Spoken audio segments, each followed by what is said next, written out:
ये सवाल, आप सभी लोगों को भी ऐसा लग रहा है कि जून 2025 के अंदर आप computer science and application subject के साथ में यूजीसी नेट एग्जामिनेशन के लिए प्रिपेयर कर रहे हो, एग्जाम देने जाने वाले हो, और आपके मन में भी आ रहा है कि आखिर यहाँ पर 4 ईयर डिग्री जब से अलाउ किया है तो किस स्टूडेंट को ज्यादा बेनिफिट मिलने वाला है। अगर आप लोगों ने एमसीए किया है, एमएससी किया है या कोई भी मास्टर्स डिग्री करी है कंप्यूटर साइंस के अंदर, आपको ज्यादा बेनिफिट होने वाला है या बेनिफिट ज्यादा होने वाला है बीटेक स्टूडेंट को।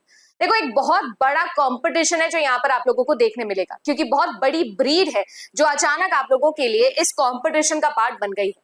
अब तक कोई भी बीटेक स्टूडेंट जो है वो इस एग्जामिनेशन को शायद इतना सीरियसली नहीं देता था और देना अलाउड भी नहीं होता था, बट जब से 4 साल की डिग्री अलाउ की गई है तो हम सब लोगों के लिए कंपटीशन जो है वो ऑब्वियसली बढ़ गया है।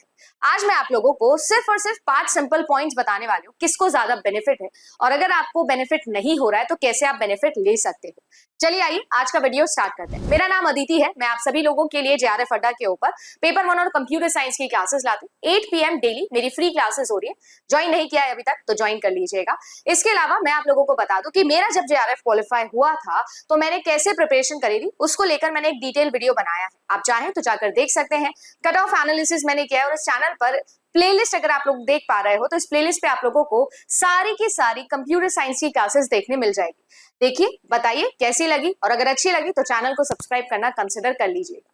चलिए शुरुआत करते हैं आज के हमारे इस डिस्कशन की। सबसे पहला पॉइंट, अगर आप सभी लोग बीटेक किए हो, अगर आप लोगों ने बीटेक किया है या कर रहे हो, अपीयरिंग ईयर के अंदर हो, तो ऑब्वियसली बात है you are eligible to become an assistant professor now, but ऐसा नहीं है। आप सभी लोग यूजीसी नेट एग्जाम दे सकते हो बट आपको इसका बेनिफिट मिलने नहीं वाला है। सिर्फ पीएचडी एंट्रेंस के लिए आपको इसका बेनिफिट मिलेगा, आप असिस्टेंट प्रोफेसर डायरेक्टली नहीं बन सकते हो। तो पहला बेनिफिट जो है वो मिलने वाला है एमसीए या फिर एमएससी होल्डर्स को।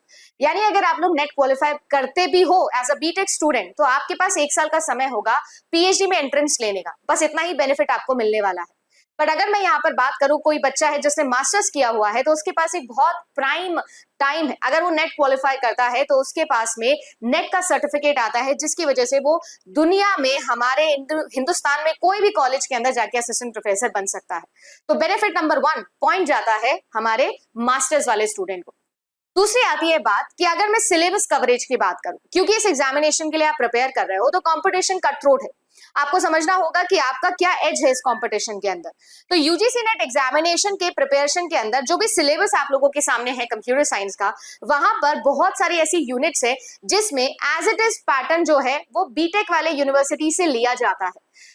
गेट के एग्जाम के प्रीवियस ईयर क्वेश्चंस को बहुत ज्यादा यहाँ यूज किया जाता है, और ज्यादातर बच्चे जो कि बीटेक करते हैं वो ज्यादातर गेट के लिए प्रिपेयर कर रहे होते हैं। एमसीए और एमएससी वाले बच्चे इतना गेट की तरफ मैंने जाते नहीं देखे, बट ज्यादातर बीटेक स्टूडेंट्स जो है वो गेट की प्रिपरेशन करते हैं। तो क्योंकि गेट का बहुत सारा सिलेबस या बहुत सारे प्रीवियस ईयर क्वेश्चन यहाँ आते हैं तो सिलेबस में इनको बहुत एज मिलता है।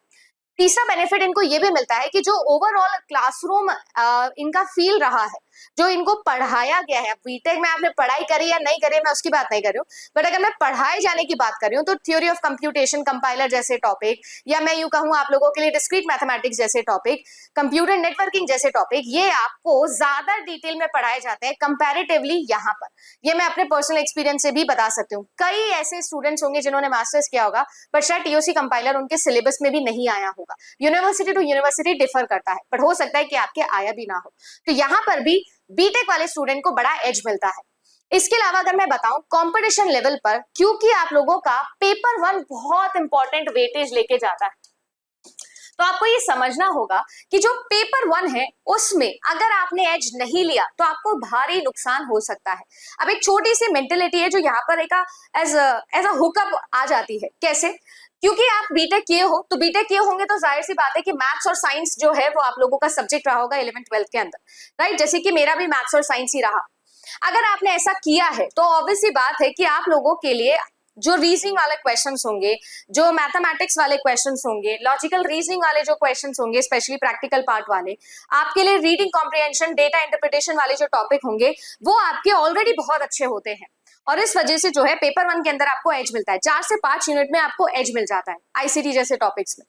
यहाँ अगर मैं बात करूं तो जरूरी नहीं कि हर एक स्टूडेंट का जो बैकग्राउंड हो वो मैथ साइंस रहा होगा। फिजिक्स केमिस्ट्री और मैथ्स की बात कर रही हूं मैं, जरूरी नहीं कि वो रहा होगा। ऑब्वियसली कॉमर्स वाले स्टूडेंट जो है वो भी कर सकते हैं, देन ऑब्वियसली ह्यूमैनिटीज वाले बैकग्राउंड से भी आ सकते हो आप इस स्ट्रीम के अंदर, बीसीए करके, बीएससी करके। तो अगर आपका ऐसा बैकग्राउंड है, स्पेशली मैं बात करूं एप्लीकेशन वाले बच्चों की, जैसे कि मैंने भी एमसीए किया ना, तो एप्लीकेशन वाले बच्चों की बात करूं तो बहुत सारे बच्चों का जो बेस है वो इन 4-5 यूनिट पे इतना स्ट्रांग नहीं होता है, तो यहाँ पर भी इनको जो है वो एज मिल सकता है। बट अगर मैं आप लोगों को बोलूं तो मेरा 5th पॉइंट यही है, वो है ऐसी यूनिट्स जैसे कि रिसर्च एप्टीट्यूड, जैसे कि टीचिंग एप्टीट्यूड, जैसे कि आपके लिए कम्युनिकेशन जैसी यूनिट। इन सब यूनिट्स के अंदर अगर आपने थोड़ा भी ज्यादा पढ़ाई करी, क्योंकि ज्यादातर ये बच्चे जो है वो इस यूनिट पे ध्यान नहीं देते, उनको इतना ऐसा लगता है कि हम उसी में कर लेंगे कि वो ये सारी यूनिट्स पढ़ते भी नहीं है। आपके पास में एक मौका है कि आप ये सारे टॉपिक्स पढ़ सकते हो, आपके लिए जो ग्रेस्पिंग होगी वो जल्दी हो जाएगी। तो अगर ऑल इन ऑल मैं आप लोगों को बोलूं तो आपका पेपर 1 में जो स्कोर है वो बहुत ज्यादा आप लोगों को हेल्प करेगा आपके पेपर 2 के स्कोर के लिए। अब आपको कितने टारगेट करने चाहिए नंबर, जैसे मैंने आप लोगों को बोला previous year cut off analysis के बिहाफ पर मैं ऑलरेडी एक वीडियो बना के आई हूँ, तो आप लोग वो वीडियो देखिएगा। मैंने आपको बताया है कि कितना नंबर आपको टारगेट यहाँ पर करना चाहिए।